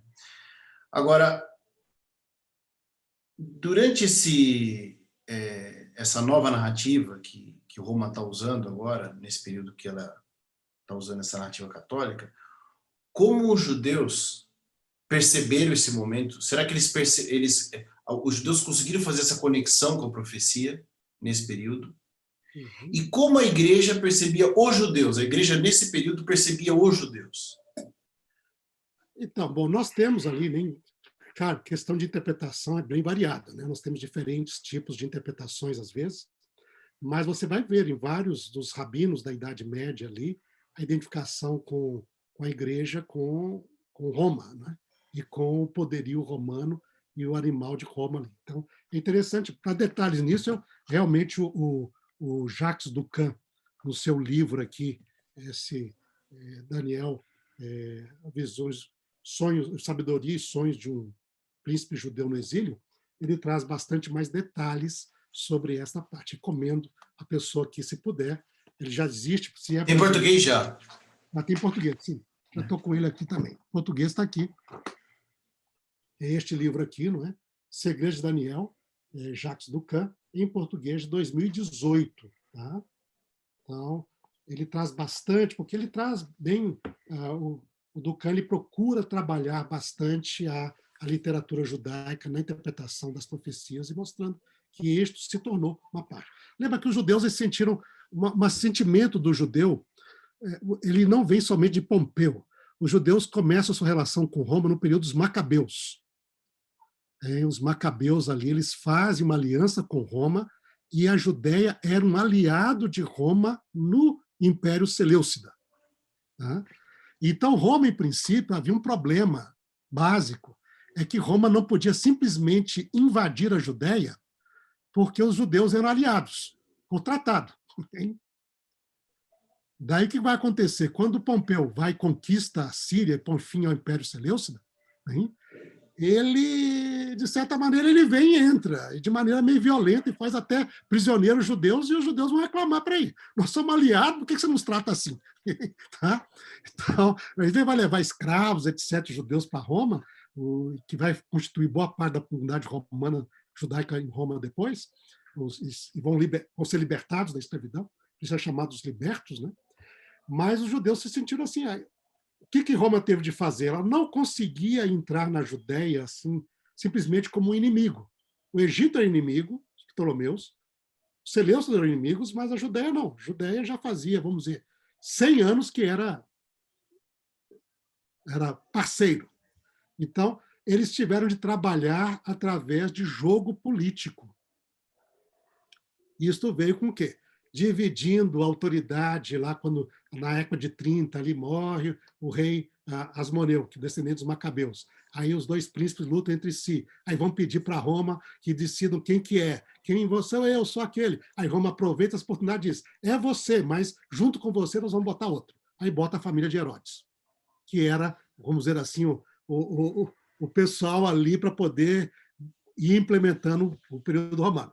Mas depois Herodes, quando morre Herodes o Grande, aí ele já começa a tirar Herodes também. Aí começa a vir o governador romano também, compartilhando com os filhos de Herodes. E já acabaram com a família dos Asmoneus. Já foi história.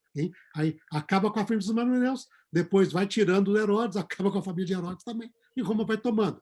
E quando Roma vai se mostrando cada vez mais intolerante em vários aspectos, né? Mais exigentes, impostos, humilhação, etc. E daí os judeus, dessa maneira, se sentem traídos e começa todo esse sentimento anti-Roma, aliados com a profecia. Se nós vamos estudar ali Daniel 9, essa era a profecia da época, dizendo, olha, no final, esse Roma é esse poder que ia chegar aqui, que o profeta Daniel falou. Não é? E daí começa toda uma série de movimentos messiânicos no contexto da opressão de Roma. A gente vai ter isso, vai ser o início do primeiro século, de maneira bem marcante, né, essa situação. E vai ter as revoltas judaicas contra Roma, em 3 guerras, né, que vão marcando ali, e a situação vai se tornando mais... E Roma vai assumindo esse papel cada vez mais de um poderio contra Deus e contra o povo de Deus. Tá? E aparece isso na literatura rabínica e no Talmud, alguns rabinos também, essa parte. Tá? Agora, então essa é a pergunta com respeito a como os judeus percebiam, né? Agora, como a igreja percebia. Então, aí é o nosso curso que nós fizemos agora. Hein? Quando, na medida que o conflito entre judeus e romanos se intensificava, os cristãos que surgiram como uma seita judaica, aqueles que tinham muita ligação com a seita vai continuar por vários séculos ainda. Mas entre cristãos que não tinham, sobretudo a partir do 2º século, depois da Terceira Guerra, a revolta de Bar Kokhba, não é? Você vai ver cristãos cada vez se distanciando mais dos judeus e desenvolvendo aquele que foi o objetivo do nosso estudo na outra temporada, não é? Que é a leitura do supersessionismo. Israel foi rejeitado por Deus, Israel não é amado por Deus, Israel só existe agora para ser objeto da ira de Deus, do juízo de Deus, até o final dos tempos, para mostrar como que o indivíduo que não acredita em Deus vai ser com ele. Né? E a igreja agora é o novo Israel, o Israel espiritual, o Israel de Deus, e tomou o lugar dele ali. Israel é tolerado, mas não apreciado e não respeitado. E muitas vezes nem tolerado é. Aí você vai criar todas essas questões ali, né? Durante a Idade Média vai ser um terror, você vai ficar reduzido muitas vezes, vai ter lá, vem a Páscoa, aí começam as acusações, mataram uma criança cristã para poder beber o sangue dele, os rebeldes de sangue aí vão matar muita gente lá, aí entraram no bairro judaico, matar muita gente, né? E fazer coisas, não é? As pessoas não veem a situação de quanto que isso se tornou tão... Na nossa língua portuguesa, quando alguém faz alguma coisa ruim, nós normalmente usamos a expressão judiar. Não judia não, mas que judiação? E é tão comum isso que a pessoa nem percebe que isso é uma expressão de preconceito profundo. Quer dizer, fazer algo ruim é agir como judeu, porque judeu só faz coisa ruim. Só faz coisa ruim. Então você está agindo como judeu, você está judiando. Ai que judiação, quer dizer, um ato semelhante aos dos judeus. Hein? Então, e daí quando chegava a Páscoa, você tinha esse malhar o Judas, fazer um boneco lá e bater nele. Mas esse Judas, na cultura católica medieval e cultura católica até hoje, mas muitos católicos nem sabem disso, representa o judeu. Você vai malhar o judeu. E alguns o faziam simbolicamente com boneco, e os outros faziam literalmente indo lá e malhando mesmo. O judeu de carne e osso, vivo, de sangue, não é? A ele, a sua família, seus filhos, não é? Para poder vingar a morte de Cristo. Porque eles são... Esse crime do deicídio é a maior acusação dentro do cristianismo contra o judaísmo. Vocês mataram a Deus, então nós somos instrumentos de Deus para vingar. E isso vai chegar a tal ponto que até os nazistas vão usar esse tipo de pensamento para justificar suas ações agora na Segunda Guerra, no Shoah. Hein? E isso é patente, é histórico, você vê isso. Hein? Que todo este ódio que foi crescido, etc. Né? E isso faz parte de uma visão religiosa, uma visão que vai tomar lugar da visão bíblica. E foi isso que nós vimos lá. Né? E, infelizmente, está ligado também com esse poder que atuou através de tantos séculos aí. Professor, bom? Tem mais uma aqui. Eu não vou conseguir fazer todas, tá, pessoal? Que são muitas. Eu vou fazer mais uma, duas por causa do tempo aí. Depois o resto o pessoal vai resolvendo aqui. Tem uma outra que chegou aqui. Ela diz assim, ó, diferentemente da indicação de que o chifre significava uma entidade, a expressão santos do Altíssimo aponta uma noção pulverizada, aleatória, envolvendo grupos diversos, de origens diversas, ou seria mesmo algo individualizado? Não sei. Olha, Quer que eu né? Deu para entender? Boa ali. Tá. Você vê, bom, as entidades em si, nós temos bastante unidade. Né? Você tem, será um rei ou reino. Então, o próprio texto já mostra uma unidade já bem unificada. Tá?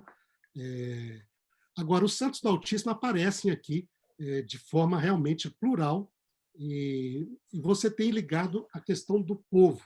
Sabe que no texto de Daniel diz, levantará contra o teu povo, o príncipe do teu povo, sem dúvida, os santos do Altíssimo aqui, em contexto de Daniel, representam Israel. Tá? Isso aqui, sem dúvida alguma. Mas, por que também seria... Mas seria só os judeus? Por que colocamos, por exemplo, aqui outras pessoas também? Porque dentro dessa visão bíblica, você sabe que Israel, na verdade, desde o início, sempre é um catalisador na humanidade para trazer a humanidade até Deus. Isso desde o princípio. Abraão diz, sai da tua terra, da tua parentela, vai para a tua casa, vai para uma terra, abandona a tua família, vai para uma terra que eu te mostrarei. Hein? Te farei uma grande nação, te agradecerei o nome, humanidade, Israel. Mas em ti serão benditas todas as famílias da terra. Então, isso é bem claro ali.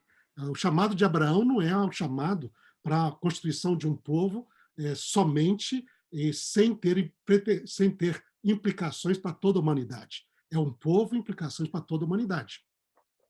E isso aparece através de todas as escrituras. Todas as escrituras. Deuteronômio 4 diz: guardem esta lei, diz Moisés para Israel. Por quê? Porque esta lei será a tua sabedoria diante do olho de todas as nações, que vão dizer: que povo sábio é este? Que povo entendido que tem um Deus tão próximo deles, em leis tão sábias? Diz. E qual que é o resultado disso? Nações irão temer o Deus de Israel, através do testemunho deles. Tá? Quando foi inaugurado o templo de Jerusalém, na oração de Salomão, ele diz: Senhor, ouve a oração dos teus filhos quando orarem virado para este templo. Ouve e perdoa quando transgredirem. Hein? Perdoa. Mas daí ele continua: e também o estrangeiro que não for do teu povo, quando ele orar, vier a este templo te adorar, orar aqui, orar voltado para cá, Senhor, ouve a oração desse estrangeiro. Isso é 1 Reis, capítulo 8. Diz lá: por quê? A fim de que todos os povos da terra te temam, como te teme o teu povo de Israel. Então, está lá, bem claro ali. Você vê, por exemplo, através dos profetas, ele vai falar: olha, vocês são meus, mas os outros são meus também. A Bíblia começa, lembra, a Bíblia começa com Deus que criou toda a humanidade. Ele tem uma aliança com toda a humanidade, através de Adão e através de Noé. Por isso, até na tradição judaica, os outros pessoas que não são de Israel são chamados os filhos de Noé, que têm um pacto com Deus. E são considerados filhos de Deus também. Né? Então, essa noção é uma questão bem clara na Bíblia, de que existe sempre esse aspecto bem universal também. Existe particular e universal. E isso é sempre presente em todo o texto bíblico. O caráter particular, que não pode ser negado, a ligação de Deus com Israel, isso é particular, isso é específico. Mas o aspecto universal, que essa ligação particular leva também uma relação universal. Desde em ti serão benditas todas as famílias da terra. Tá? Então, por isso, nessa leitura, Daniel aqui está bem voltado aqui, sem dúvida, ele é parte do povo de Israel, ele é um judeu, está no exílio babilônico, existe a referência ao seu povo, mas é curioso ver que próprio Daniel ele interage com Nabucodonosor para levar Nabucodonosor a temer a Deus. Então, ele é o próprio indivíduo, ele está com isso, olha, Deus quer o Senhor, interessante, rei, tema. Né? Então, você tem toda essa experiência particular e universal. Tá? E não é. O problema do cristianismo, quando trata com respeito ao povo de Israel, eles negam o particular para poder exaltar o universal. E o problema de outros diz: não, eu vou enfatizar o particular e vou negar o universal. Os dois são sempre presentes no texto bíblico, de Gênesis até o último dos profetas. E também o era no Novo Testamento. A pessoa às vezes lembra que nós estudamos ali, no nossa para aqueles que acompanharam, né? Você tem aquela parábola do bom pastor. O cristão gosta muito dessa parábola. Jesus é o bom pastor, eu sou a ovelhinha dele. Certo? Certo. Mas na visão de Jesus, quando ele conta essa parábola, ele diz: eu sou bom pastor, as minhas ovelhas ouvem a minha voz. Diz: eu dou a vida para as minhas ovelhas. Eu vou, eu entro, eu saio, eu luto contra feras, contra eles. E diz, aí quando ele chega mais adiante, ele diz assim: eu tenho ovelhas que não são deste rebanho. A mim importa buscá-las. Ora, se tem ovelhas que não são de rebanho, quem são estes? São os não-judeus. Então, na parábola do bom pastor, quase toda ela é sobre Jesus com respeito a Israel, não os gentios. Nada a ver. Ele está falando de si com relação ao povo de Israel. Ele diz, é o particular. O rebanho do Senhor, ele diz, para mim, o rebanho, para ele, é Israel. Agora, eu vou cuidar das minhas ovelhas aqui, mas eu vou também chamar outras ovelhas que não são desse rebanho. Importa chamá-las a fim que tenham um rebanho e um só pastor. E no Novo Testamento, esse um rebanho, um pastor, é a vinda dos gentios para fazer parte da comunidade de fé que Deus utilizou para estabelecer através de Israel. Não é de fora. Paulo diz, vocês que eram estrangeiros, não pertenciam à comunidade de Israel, agora vocês foram aproximados, fazem parte, são considerados filhos. Então é interessante isso, é particular e universal. tanto na Bíblia hebraica como no Novo Testamento também. Sempre é, porque esta é a teologia bíblica. Né? Então, isso é importante. Portanto, eu creio que os santos do Altíssimo envolve tanto particular como universal. Todo aquele que procura fazer a vontade do Eterno, segundo o que está escrito na Torá, na Palavra de Deus, no Tanar. Okay? Então, estes são os santos do Altíssimo, e em momento nenhum eles são negados através de todas as Escrituras. Tá? Mas lembre-se, nós temos de manter o particular e o universal. E por isso, essa visão bíblica, ela nos permite, e eu creio isso ser muito importante, um diálogo entre todos os filhos de Deus, porque você reconhece o valor do particular e reconhece o valor do universal. Enquanto nós não reconhecemos isto, a gente desrespeita e desconsidera o outro, despreza. A gente vê o outro como uma ameaça. Por isso a igreja, através da Idade Média, sempre via Israel como uma razão que ela tinha de resolver o problema de Israel. Como é que eu posso ter Israel existindo se eu sou o novo Israel? Então eu tenho de acabar com Israel, hein? Com aqueles que são judeus israelitas, que não são parte do meu Israel. Hein? Por quê? Porque você não tem essa visão do particular e do universal, e não tem, portanto, essa interação entre eles que existe em todo o contexto bíblico. Né? Tudo bem? E... Márcio, tem alguma com você aí? Eu tenho várias aqui, mas pelo tempo, professor, não vai dar aqui. Não, por enquanto não. Acho que tá. não tem mais nenhuma aqui, não. O Roger, o que nós podemos fazer um pouco, se nós fazemos assim, porque a parte da próxima ela é mais curta, tá? Porque nós temos uma visão ali. Vocês podem guardar e na próxima ali nós começamos respondendo várias das perguntas que ficaram, ok? Tá. E que vocês julgarem aí que sejam necessário, importante responder. E aí partimos, dedicamos aí um pouco, uns 20 minutos para isso, meia hora, e depois acho que na outra, em meia hora, 40 minutos, nós resolvemos a situação do outro ali, tá bom? Olha, uma última que é curtinha, pastor, só para finalizar, essa é curtinha, então acho que dá para fazer, é do Carlos até. As unhas de bronze e os dentes de ferro do animal inclassificável podem ser representações de Grécia e Roma? É uma pergunta interessante, porque aparece, né? Nós temos lá o ventre, o quadril de bronze, e depois os pés de ferro, né? E o quarto animal ele tem dentes de ferro e unhas de bronze. Tá? Isso. Eu acho que, de uma parte, está ligado com a questão do militar, porque bronze e ferro estão ligados muito com o poderio militar. Hein? A ênfase no Império Romano era o ferro, não? Mas você tem também, o que nós vemos aqui, lembra que a estátua é uma. Então, apesar de reinos diferentes, uma realidade ela é única. Existe inter-relação entre eles. Porque quando a pedra destrói a estátua, não destrói só os pés, como se o resto já era passado. Ela destrói toda a estátua, até a cabeça de ouro, que já tinha deixado de existir há muito tempo. Mas, assim, na visão profética, nós temos aqui o chamado o reino dos homens, que tem a cara de Babilônia, que sempre no contexto bíblico é a humanidade unida em rebelião contra Deus. Tá?